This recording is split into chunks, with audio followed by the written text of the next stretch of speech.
Olá, sejam todos bem-vindos ao Band Entrevista. O bullying é uma prática que começa ainda na infância.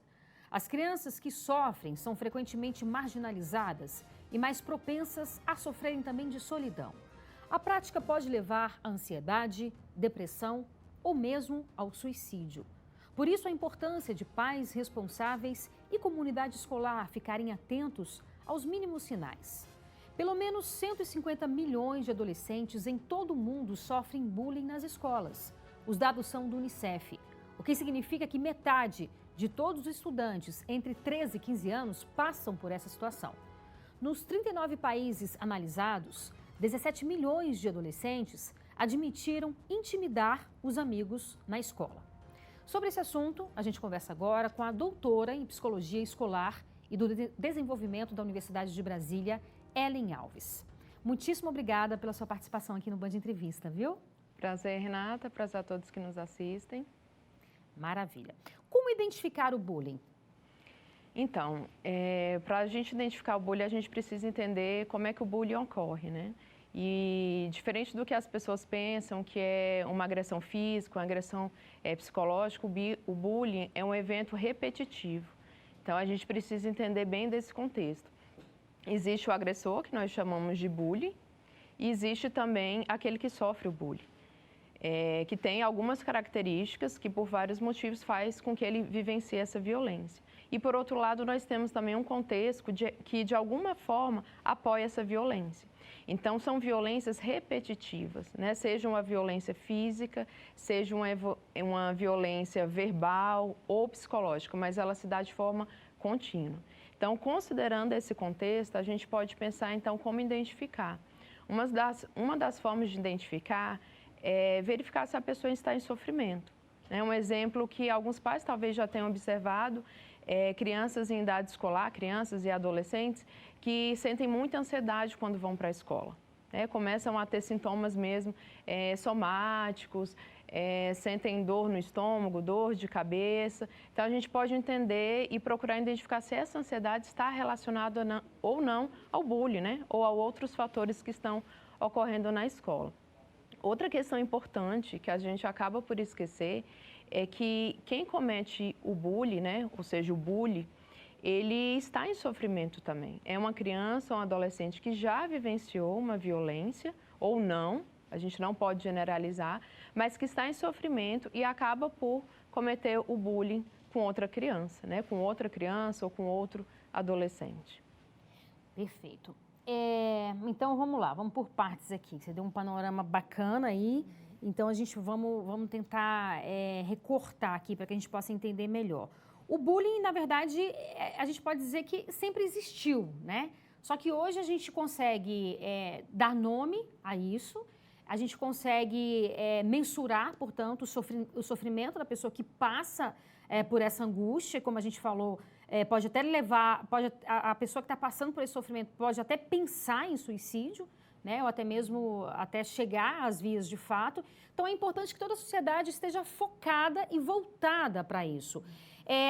Antigamente, como é que isso existia? Hoje a sociedade pensa de uma forma diferente? Era uma prática que já existia? Eu queria que você falasse um pouco sobre isso.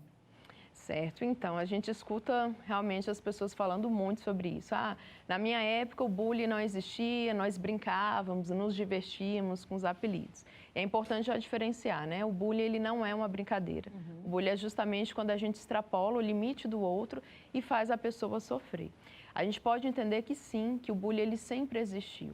Só que, como nós vivenciamos momentos históricos diferentes, estamos em uma cultura diferente, esse fenômeno ele também vai acompanhando, né? Ou seja, ele vai se adaptando com o passar dos tempos. Então, o que eu vejo, o que os estudos mostram é que não existia esse termo bullying para nomear já esse sofrimento. Embora muitas pessoas falem, né? Eu sofri bullying, estou super bem hoje, a gente pode se perguntar que bem é esse. Né? Será que isso não trouxe alguma consequência, né, para essa pessoa que vivencia? Porque o bullying ele é uma violência, é um dos tipos. Né? Se a gente for falar sobre violência, a gente leva bastante tempo porque são vários tipos de violência. Então, hoje a gente tem formas para poder nomear que seria o bullying e para poder falar, para poder legitimar esse sofrimento que existe. que existe, né, nas famílias, que existe na escola e em outros contextos. Uhum. Então, a criança ou o jovem que está passando por esse problema, ele dá sinais, né? Você colocou isso muito bem. Às vezes as pessoas falam, está com preguiça de ir para a escola, ou está inventando problemas para ir para a escola. E muitas vezes a questão pode ser muito mais profunda. Essa criança pode estar passando por um sofrimento, como a própria questão do bullying na escola.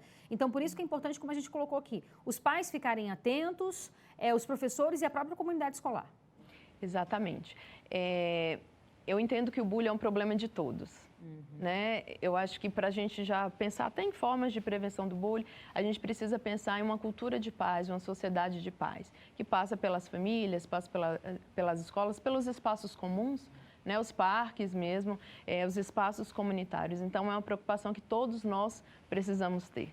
Né? Quando a gente tem uma criança e quando a gente tem um adolescente, a gente precisa pensar que todos nós somos responsáveis por esses. Né? E quando eu falo todos nós adultos, né? Nós chegamos aqui a esse mundo antes, né? Vários estudos vão falar sobre isso, vários filósofos. Então, tendo uma vez chegado aqui antes, nós também precisamos saber acolher essa criança e esse adolescente que chegam. E como é que a gente acolhe? Apontando, sinalizando uma cultura de paz, uma cultura que não visa a violência.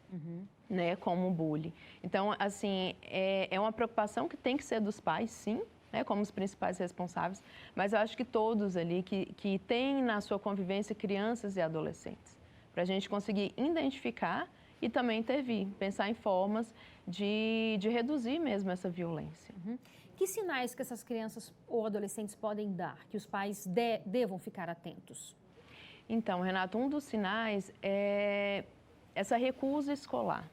Se não deseja ir para a escola. Só que a gente precisa olhar como é que ocorreu o histórico, né? A criança começou a ir para a escola, ela interagia com todos, ela se relacionava bem, de um momento para o outro, ela começou a recusar, não deseja mais estar ali, né? Estamos pensando aqui muito no ambiente escolar, por ser muito a minha prática, mas outro exemplo é a criança que amava descer ali para a convivência do prédio, que não quer mais ir. Não quer mais ir para o parquinho, não quer estar com aquelas crianças que geralmente era do seu convívio. Então, essa recusa de não estar com o outro, né? Essa evitação social é um dos sinais para a gente pensar sobre isso. Agora, um ponto muito importante é observar como é que essa criança brinca. Né? A depender da idade da criança, as crianças brincam muito sozinhas, né? Pegam ali os brinquedos, enfim. E nesse cenário da brincadeira, é possível identificar o que ela está reproduzindo. Né? São sinais de violência, não são? O que ela traz na sua fala, o que ela traz no seu comportamento. Maravilha. Ellen, a gente está falando desse assunto que é tão importante, né? Muitos pais, obviamente, se preocupam com o fato de o filho poder estar sofrendo bullying. E claro que essa preocupação é extremamente válida, importante, como nós falamos aqui, o diálogo com as crianças é fundamental, mas existe o outro lado da moeda também, como em tudo, né? Ou seja, você também precisa estar atento para saber se seu filho não está praticando bullying também, né? Exatamente, Renata. Até assim, já escutei de muitas crianças e adolescentes, né? Eu também atendo em consultório, crianças e adolescentes comentando, meus pais acham que eu nunca faço nada de errado, né? Bom é que as crianças e adolescentes já nos ensinam. Na verdade, eles fazem, eles estão no mundo, eles também estão aprendendo a se relacionar. E é importante, assim como nós falamos, como identificar quem está vivenciando o bullying, identificar também quem está praticando o bullying. Né? Porque realmente isso ocorre. Alguns estudos vão mostrar que quem vivenciou um bullying, para poder lidar com esse trauma, porque muitas das vezes se constitui um trauma, acaba por repetir esse comportamento, ou seja, encontra então outras crianças, outros adolescentes para que ele venha praticar o bullying. E é muito importante os pais, a escola ficar muito atenta aos fatores mesmo que sinalizam. Né? Então, essa agressividade, essa crítica ao outro, né? Que crítica ao outro é essa? Não é uma crítica isolada. Então, por exemplo, criticar determinadas características, né? A composição física de um colega, a cor da pele de um amigo da escola. Então, esse tipo de comportamento que é muito comum naquele que pratica o bullying. Ou seja, verificar uma característica, né, física ou emocional que mobiliza aquela criança e vir a falar desse ponto de forma repetitiva. A questão é que muitas vezes a criança e o jovem, eles repetem o que escutam em casa, né? Aí você tem que trabalhar toda uma família, né? Exatamente. E, Renata, não é só o que eles escutam, mas o que eles vivenciam em casa, né? Às vezes, os adultos, os pais, principalmente, tentam fazer um controle daquilo que vai ser falado para os filhos não ouvirem, mas os filhos, eu costumo dizer que eles leem os exemplos. Né? Ou seja, eles vão observando aquilo que os pais realmente não só falam, mas como fazem. E o bullying, ele pode existir dentro de casa. Né? Aquele apelido que é dado para o filho, que é um apelido que vem para desqualificar. Então, isso o bullying já tem vivências familiares e que muitas vezes de uma vivência familiar vai para uma extensão maior, como a escola e outros contextos. Isso é muito interessante porque a sociedade, nós temos a tendência de olhar esse jovem ou essa criança que pratica um bullying, muitas vezes com um olhar inquisidor, né? Com um olhar menos piedoso. Exato. Mas pelo que você está trazendo, é uma criança, um jovem que também, muitas vezes, na prática do bullying, ele está pedindo ajuda. Exatamente. É uma criança que muitas vezes também está passando por sofrimento. Exatamente. É uma criança ou um adolescente que já vivenciou a violência ou que vivenciou outras violências que não bullying e que ele está por repetir. E esse termo que você usou, Renata, eu gosto muito, porque nesse sofrimento tem um pedido de socorro. Sim. A criança está gritando, né? Modo de dizer, a partir do seu comportamento, ajuda. Né? Cabe a nós realmente reconhecermos e podermos ajudar, né? Essa criança, esse adolescente. E o que a gente está falando é algo tão sério, né, Ellen? Porque, assim,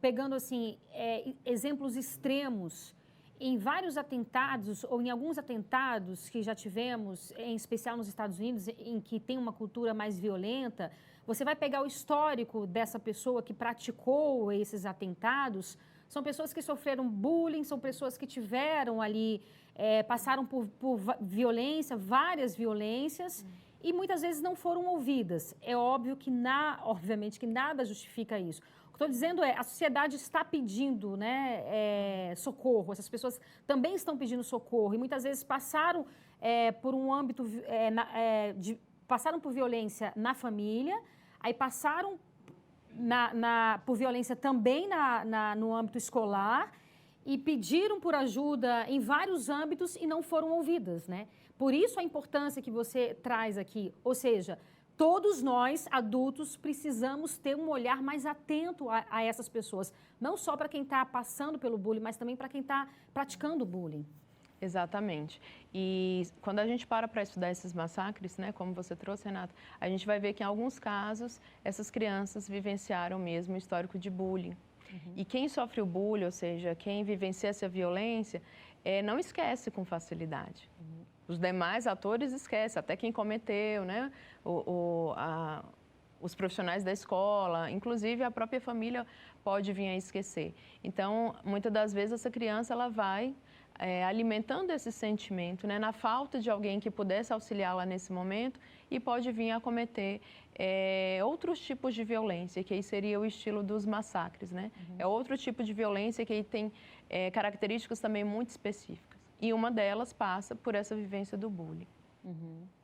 Então, assim, a gente está falando de algo muito sério que muitas vezes a gente está na era do, entre aspas, mimimi. Né? Então, se uma pessoa está com depressão, não é depressão, é mimimi. Então, é você olhar pela superfície uma dor que é mais profunda. Como você bem disse, como a gente disse no começo, mas eu já passei por isso quando era na minha infância, as pessoas colocavam um apelido, as pessoas faziam isso, faziam aquilo. Então, assim, a sociedade está mudando e é importante que todos entendam isso, compreendam essa mudança, porque é uma mudança saudável, né? Você olhar com mais atenção ao sofrimento das pessoas. Exatamente. Reconhecer, né, que nós somos sujeitos também de emoções, que não tem como a gente descaracterizar as nossas emoções, a nossa saúde mental. E esse discurso, então, que é mimimi de crianças, de adolescentes que se queixam, inclusive de adultos, é porque aqui o foco, nós estamos falando de infância e adolescência, então é preciso a gente considerar esse sentimento. Né? Como você trouxe, tem questões que são mais profundas. Então, a gente precisa saber ouvir que sofrimento é esse, né? Dessa criança, desse adolescente, antes da gente julgar e principalmente antes da gente desqualificar. É muito comum crianças que estão em sofrimento ouvirem dos adultos, então, isso não é nada, não chore, isso vai passar. Só que para passar, alguém precisa estar ao lado daquela criança para que ela possa vivenciar de fato esse sofrimento. É para que isso não venha repercutir em um sofrimento maior, né? Em um quadro mesmo de depressão, de ansiedade, nas automutilações, que é o que a gente vivencia muito na adolescência. Alguns adolescentes que marcam seus próprios corpos, né, que se ferem, também, alguns deles têm uma vivência ali de bullying, né? Tem vivência de violências e uma delas é o bullying. Ellen, você falava aí sobre a questão da automutilação e a gente percebe que, infelizmente, é uma prática muito comum entre jovens e até mesmo entre crianças, né? Por que isso acontece tanto?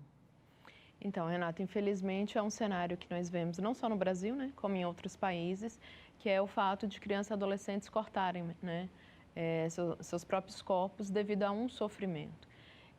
Crianças, a gente vai ver criança a partir de 7 anos, né, quando a gente faz um acompanhamento, quando a gente para fazer alguns estudos, a gente já vivencia. Isso é uma resposta, a gente pode entender uma resposta a um sofrimento que está sendo vivenciado. Eu acho que é importante se perguntar que sofrimento é esse, como é que esse sofrimento se originou. Uma das formas de um sofrimento se originar é nessa relação com o outro.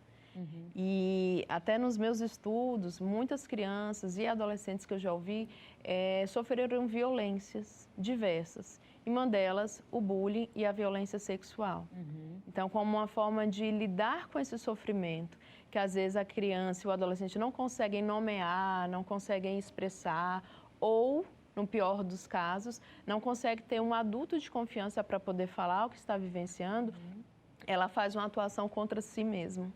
Uma forma de externar aquela dor. Exatamente. Uma forma dela conseguir externalizar aquilo que ela sente. E muitas das vezes ela não consegue falar sobre isso.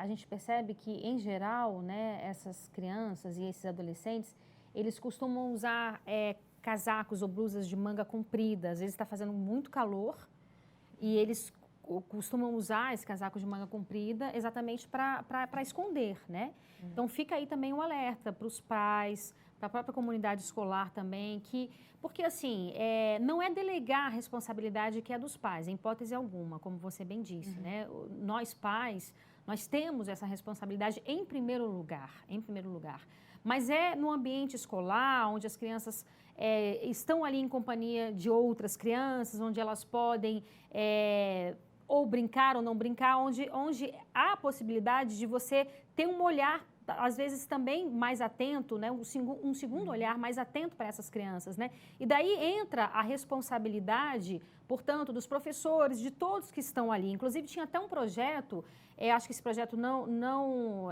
foi para frente, de ter um psicólogo em cada escola, no mínimo, né? Porque você está falando aí de centenas de alunos. A importância de você ter esse olhar mais aprofundado de um especialista para realmente estar acompanhando essas crianças, né? Porque é fundamental também.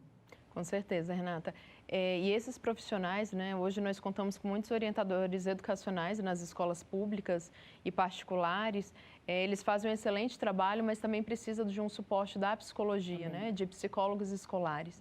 A gente verifica que professores, quando lidam com o sofrimento dos seus alunos, né, alunos que se automutilam, alunos que vivenciaram bullying, eles sofrem muito com isso. Com certeza. Então, a escola está clamando também por socorro, os professores, os alunos, e a importância desse profissional para pensar essa instituição escolar, né, formas para que todos ali possam se sentir melhores. Como eu falei em um momento, né, para que essa escola realmente possa vivenciar uma cultura de paz. Sim, e assim, parece um senso comum que a gente vai falar, mas a gente está falando de fato do futuro do nosso país, né? Se você tem crianças saudáveis, você vai ter adultos saudáveis e, consequentemente, uma cultura de paz e, consequentemente, uma sociedade mais saudável. Quais outros tipos de violência que crianças e adolescentes costumam passar? Por quais? Então, Renata, infelizmente são vários tipos, né? Por que são vários tipos? A violência está para todos. Só que crianças e adolescentes são considerados, então, menores de idade, né? Segundo o Estatuto da Criança e do Adolescente, a Constituição Federal.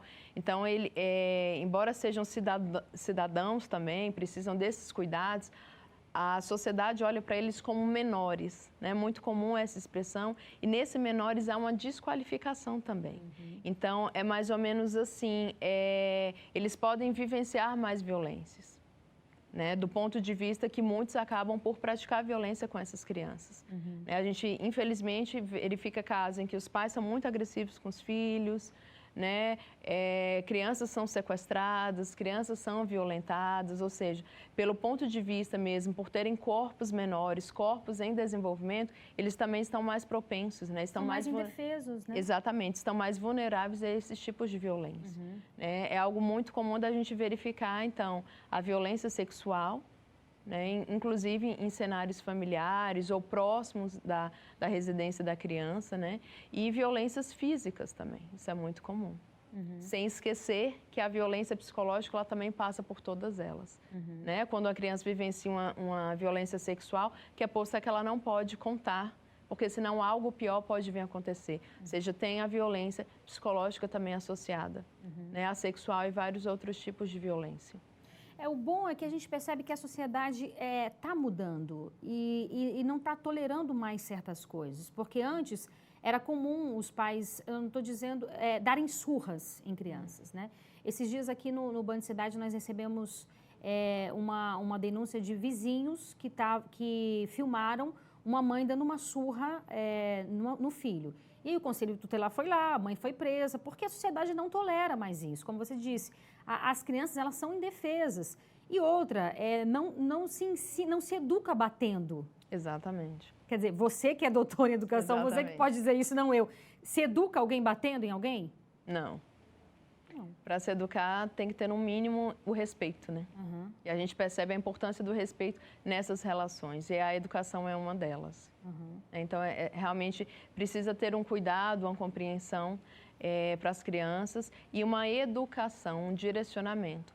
Como nós comentamos em um momento, a educação não é só feita em palavras, mas muito em expressões, em atos. Então, quando se bate uma criança, exatamente, você está ensinando o quê? Que é pela violência que a gente resolve as coisas, né? Ou seja, a gente está dando um norte de se relacionar com o outro com base na violência.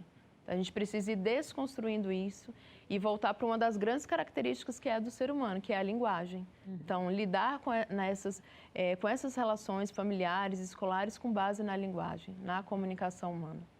Sim. Aí as pessoas falam, mas as crianças de hoje em dia não têm limite. Existem várias formas de você colocar limite nas crianças que não sejam batendo, não é verdade? Com certeza. E o limite, eu sempre gosto de perguntar, e nós adultos temos limites? Né? Infelizmente, a gente lida com vários casos em que a gente percebe, então, que a falta de limite está para toda uma sociedade, para toda uma geração. Né? A gente precisa repensar, inclusive, que sociedade é essa que nós estamos construindo e que futuro que nós estamos querendo. Quando a gente fala de futuro, a gente não está falando só de crianças e adolescentes, estamos falando de nós adultos também. É o que precisa ser repensado. Maravilha. Muitíssimo obrigada pela sua participação aqui, viu? Eu que agradeço. O Band Entrevista fica por aqui. Muito obrigada pela sua companhia. Aproveite seu fim de semana. Te espero sábado que vem. Tchau, tchau.